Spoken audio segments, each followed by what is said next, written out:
Hey you guys, welcome back to my video. Say hello. So this is Belinda back with a whole new video. For this video, of course, you guys know I do my hair tutorial. For this style, I'm going to do full locks on Maddie. I already got the scissors, the comb, the crochet, hair accessories. I used five Marley hair on her. I thought four would do, but five is the exact I used on her.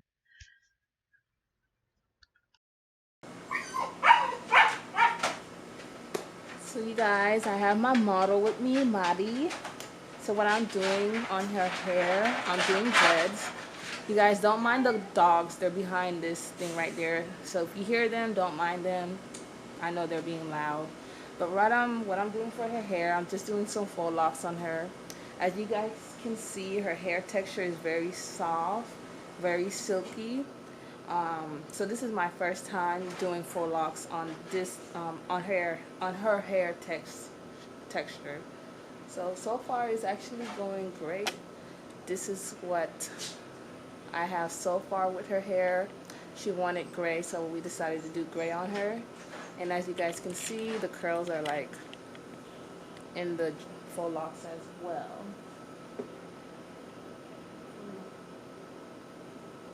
I'm not gonna put as much curls on her just because the curls are getting like tangled and stuck on the dreads. So hopefully I can put like some product to like not have it too tangled. Monty, you want to show your beautiful face since you got makeup on? Okay.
I wish to be me.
Pick up the phone.